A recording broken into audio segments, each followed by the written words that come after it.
Magandang hapon sa lahat. Ako po si Alia Alexis Sondiamos at ngayon naman ay ating tatalakayin ang kasabihan tungkol sa pamilya at kasabihan tungkol sa tagumpay.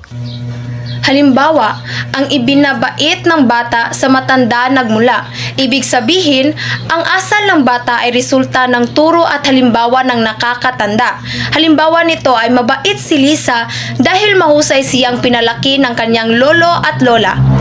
Ito, anuman ang tibay ng piling abaka ay wala ring lakas kapag nag-iisa. Ibig sabihin, mas malakas ang nagkakaisa kaysa isang taong nag-iisa. Halimbawa nito, mas mabilis natapos ang proyekto dahil nagtutulungan ang buong grupo. Nawala ang ari ngunit hindi ang lahi. Ibig sabihin, maaaring mawala ang kayamanan pero hindi ang iyong pinagmulan o pagkakakilanlan. Halimbawa nito, kahit nawalan sila ng bahay sa sunog, mananatili pa rin ang kanilang pagiging buo bilang pamilya. Ang lakas ay daig ng paraan. Ibig sabihin, mas mahalaga ang talino, diskarte at paraan kaysa sa lakas. Halimbawa nito, nanalo si Leo sa laro kahit mas malakas ang kalaban dahil gumamit siya ng tamang diskarte. Ang umaayaw ay di nagwawagi. Ang nagwawagi ay di umaayaw. Ibig sabihin, ang hindi sumusuko ang siyang nagtatagumpay. Halimbawa nito, patuloy si Maria sa pag-aaral kahit working student siya, kaya siya nakapagtapos.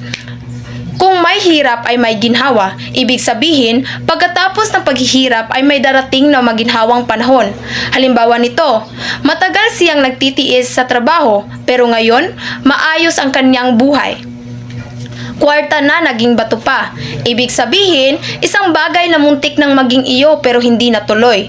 Halimbawa nito, muntik na sanang makuha ni James ang scholarship pero hindi siya umabot sa deadline. Sa taong walang takot, walang mataas na bakod.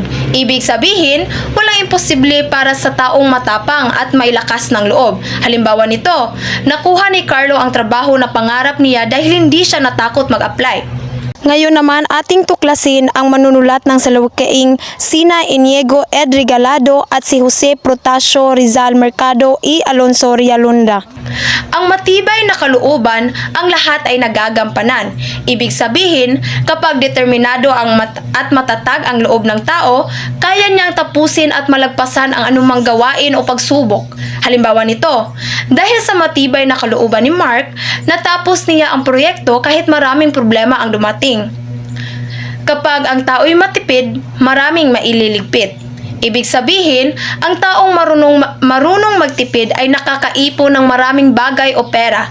Halimbawa nito, si Ana ay palaging nag-iipon kaya nakabili siya ng bagong cellphone dahil ang taong matipid ay maraming maililigpit. Ang hindi magmahal sa sariling wika, daig pa ang hayop at malansang isda. Ibig sabihin nito, masama ang hindi paggalang o pagmamahal sa sariling wika. Halimbawa nito, pinili ni Carlo na gamitin ang Filipino sa talumpati niya dahil mahal niya ang sariling wika.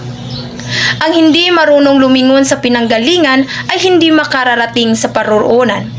Ibig sabihin, ang taong walang utang na loob o hindi marunong magpasalamat ay hindi uunlad. Halimbawa nito, hindi nakalimot si Jenny tumulong sa kanyang mga magulang kahit may trabaho na siya. At yun lang po, maraming salamat.